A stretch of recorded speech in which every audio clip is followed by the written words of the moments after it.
I'm gonna start this video off with a little fun fact about me. When I was about 8 years old, I saw a turtle in a pet store and realized I really wanted a pet turtle. So, naturally, I threw a temper tantrum until my mom caved and bought me said turtle. Guess what I named him? Did you guess? It's honestly the perfect name for a turtle. I named him Spider-Man. Not Peter or Peter Parker, his name is Spider-Man. Spider-Man was one of my favorite superheroes growing up. Not as much as Batman, but still. As I got older, I ran into the same problem with Spidey that I did with Batman. The dude has a long history and it's damn hard to find a place to start reading Spider-Man comics. Now, if you're anything like me and you love Spider-Man, then I have the perfect comic book for you. Spider-Man Life Story. And since we're talking about Spider-Man this week, I'll be replacing all footage of my face with gameplay from Spider-Man PS4 because, well, obviously.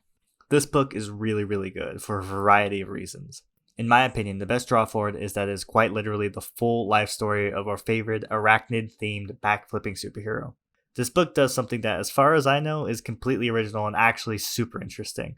The book presents the whole life of Peter Parker by jumping between the decades of his life to cover all the big important moments of his career and watch him grow and change over time. Starting in the 60s, the time period in which Spidey made his debut, and ending in the 2010s, each issue of the series covers a different period of time in his life. It takes the biggest and most well-known Spidey stories and refines them down and simplifies them to all make more sense in a realistic timeline. You may have noticed that despite being around for 60-ish years, Peter Parker has maybe only aged 10 to 13 years in the comic books. Comic book characters tend to be like cartoon characters in the sense that they don't age normally, if at all. Bart Simpson has been 10 years old since 1989, even though the show has been on for 31 seasons. Comic characters typically work the same way. That's one of the things that makes Life Story as interesting as it is. We start with Peter fresh out of college in the first issue, then we see him age into a nearly 80-year-old man by the time it ends. I mean, his superpowers do keep him spry for the most part, but still, 80 years can take a lot out of a person, superpowered or not. This real-time aging Spider-Man still experiences a lot of the big events that OG comic Spider-Man goes through, such as the death of Gwen Stacy in the 70s, his battle with the Black Suit in the 80s, and the much simplified version of the Clone Saga from the 90s. The whole time you're experiencing these events with him, you're seeing him grow older in quote-unquote real time. It is so fascinating. Now, these big events don't play out exactly like they do originally because of the streamlined timeline. Things have to connect and be simplified in a way that they didn't the first time around. God damn it. Max. The whole book is one connected story that doesn't really leave any loose threads. It also doesn't just feature Spider-Man. There are appearances from Iron Man, Captain America, Jessica Jones, Reed Richards, Mr. Fantastic, and a handful of others.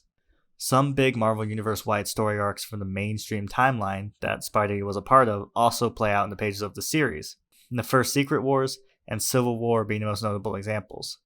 It is truly the most complete version of the Spider-Man story there currently is. If you already know a bunch about Spider-Man, then you'll have no trouble picking this book up and enjoying it. But it's also surprisingly new reader-friendly.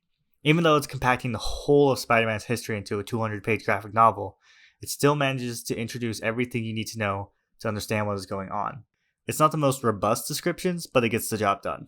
That being said, my job is to help the casuals know exactly what's going on in the comics I introduced them in, so I'm going to briefly cover some of the big events that Life Story also covers. I'm going to talk about how things played out in the actual timeline, and a lot of them are different enough in Life Story that it won't necessarily be spoilers, but if you want to go into Life Story completely blind, then you should probably dip out now. Don't forget to like, comment, and subscribe on your way out though. Thanks. Now, starting at the beginning, Spider-Man premiered in Amazing Fantasy number 15 in August of 1962. A nerdy social outcast named Peter Parker is bitten by a radioactive spider on a class field trip and develops spider-themed superpowers. He enters a wrestling match to earn some money using his newfound powers, where he then gets cheated by the dude running the operation. Said operation running dude gets robbed, and in a petty act of revenge, Peter doesn't stop the robber. As the robber makes his escape, he carjacks Peter's Uncle Ben, who is shot and killed. Peter blames himself, which leads to his lifelong guilt trip that leads him to perpetually endanger his life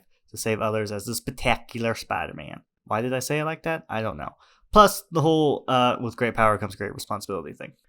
During his career as Spider-Man, he makes a lot of enemies, a lot of whom are based on animals for some reason. Green Goblin, the Lizard, Dr. Octopus, Scorpion, Vulture, Rhino, Sandman, and so on and so forth. Probably the biggest bad out of all the big bads is Green Goblin. He's kind of like Spider-Man's Joker. Green Goblin is actually Peter's best friend, Harry Osborn's dad. They had a long back and forth that took a lot out of both of them. Their conflict eventually led to the death of Gwen Stacy, Peter's first love interest / girlfriend, in 1973. That's right, folks.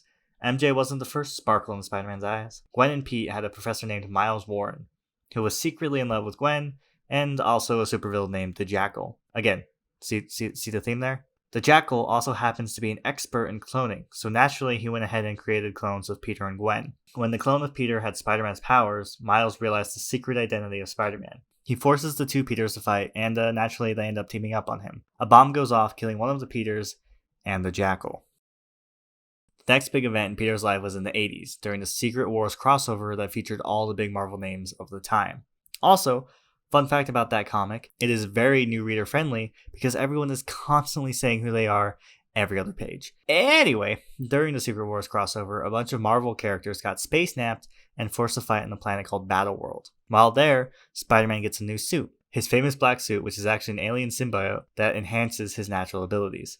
If you've seen Spider-Man 3, then you know all about this. After the symbiote starts to bring out the worst in Peter and makes him evilish, then he gets rid of it after realizing its weakness is sound. The alien goop finds a new host and bam, Venom is born, one of Spider-Man's most notorious villains. Next, we fast forward to the 90s, and we have one of the most controversial life events in Peter's life, the Clone Saga, which made a lot of fans very unhappy.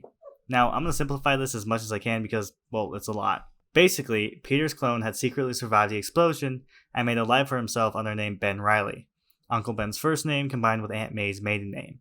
He returns to New York and it is revealed that he was the real Peter Parker and the main Peter Parker the comics had been following since the first clone wackiness was actually the clone. Ben becomes the main Spider-Man and people weren't happy about it, so they retconned the whole mess by saying Green Goblin, who had thought to have been dead at this point, was manipulating the whole thing from the start. He had faked the test results that proved Ben was the real Peter. So Peter went back to being the real Peter. Keeping up? Me neither. In the 2000s, Spider-Man participated in the Marvel Civil War, which saw Iron Man and Captain America split the superhero community in half over whether or not superheroes should be registered and basically work for the government. Spidey started out on Team Iron Man, but jumped ship to Team Cap halfway through. Another thing that happened during this time was that Spider-Man faced off with an immortal vampire-type thing named Morlan, whatever, who wanted to feed on Spider-Man because he was a spider totem, a bridge between beast and man.